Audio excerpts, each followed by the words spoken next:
Hey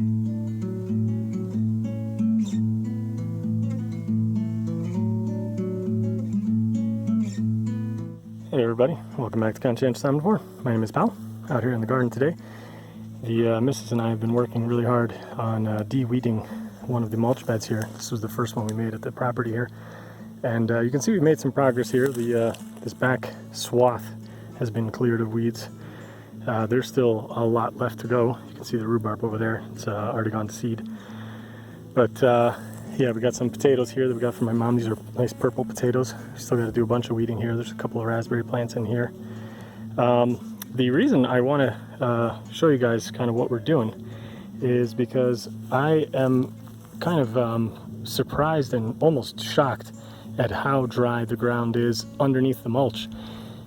If you've been following the channel for a while, you'll know that I'm a huge fan of mulch. I've been talking about, gardening with mulch and the Back to Eden method and all this kind of stuff, whatever you want to call it, gardening with wood chips, any kind of compost or some type of ground cover for pretty much since my channel has been around. But usually it works really, really well, and we have not had to really water much, with a few exceptions, ever since we've been doing this for a couple of years now. And the soil here is extremely sandy. I've done a video showing you guys that a while back. Check that out if you haven't seen it. But basically, I like to say that we are gardening in the sand here. This soil is extremely sandy, which is kind of good in the sense that it has really good drainage. You can't overwater it, but it is bad because it doesn't really retain the moisture. So the mulch definitely helps with that, and a lot of this mulch has already started breaking down and making nice soil. But as we are weeding today, I have realized that it is extremely dry, even all the way down to the bottom of the mulch. It is completely dry. The soil underneath is completely dry. Even some of the weeds have started wilting. And it's been kind of crazy. Like I don't want to exaggerate, so don't quote me on this. I'd have to look it up really. But in the entire month of June, I don't remember it raining really any serious amount to speak of. We may have had maybe one or two times where it rained, but for the most part, like, we had no rain throughout the entire month here. And we had just an extremely light shower this morning, which you can't even see any of the remnants of by like 9 o'clock this morning.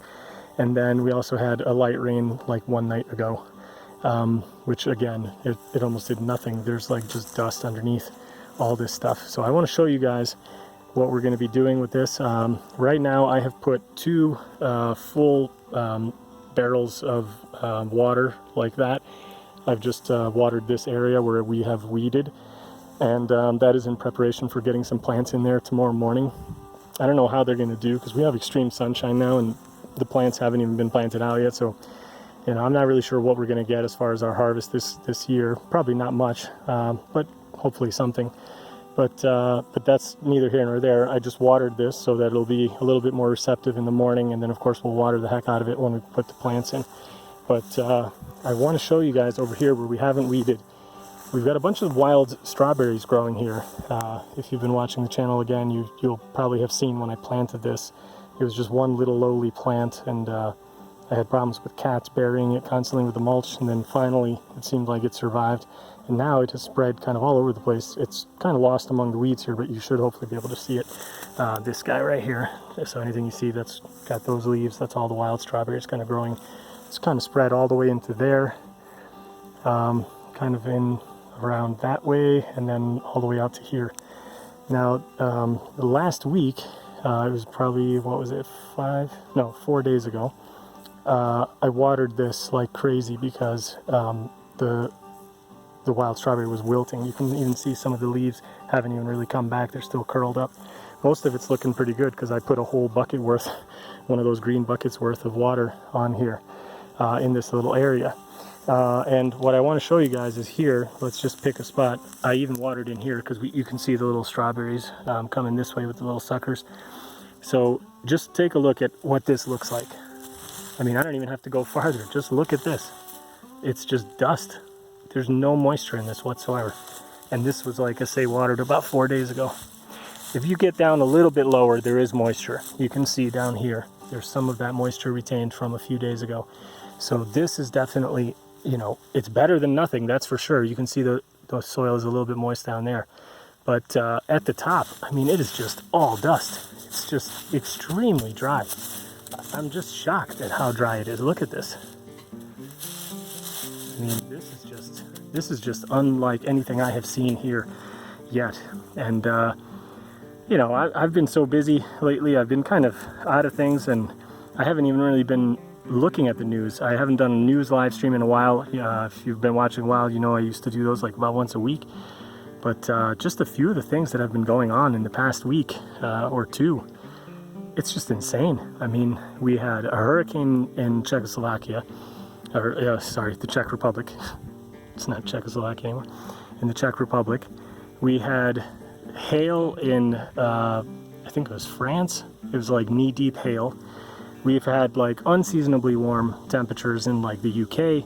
We have Canada basically on fire, hundreds dead in, you know, between Oregon, Washington, and Canada.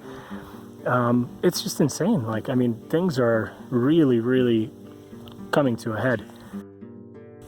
I don't know where this will end, but I think if anything, I'm going to keep harping on to tell people that we really need to keep changing what we're doing on a large scale. People need to start adopting a plant-based diet. They need to start like looking at the ramifications of their day-to-day life, what they're doing, their consumerist habits. Like, we need to change as individuals. I know, like everybody says, that, you know, the governments need to change, the corporations need to change, but those are not going to change without massive numbers of people changing themselves. That's what I believe. Sadly, the corporations aren't going to change until they're forced to. Government's the same thing. Look at our rhubarb. Look at how wilted it is. We've been watering that. That's the only reason why it's still alive. I mean, it's crazy. So anyway, that's it for today. We're going to come back tomorrow morning, hopefully put some plants in here where it's been weeded, and we'll keep coming this way. I really want to weed out all the wild strawberries, if nothing else. And yeah, our sage plants have done really well. They've grown huge. There's a big one here, there's a big one there, and then in there, in the jungle, there's two more among our strawberries. But yeah, we got a nice little walnut tree growing out here from the mulch. That's pretty cool. I might even leave that there. I don't know. Gotta talk to the missus, see what she wants. So yeah, that's it. Hope you guys liked the video. If you did, give it a thumbs up, and see you in another one soon. Thanks everybody for your support. Bye.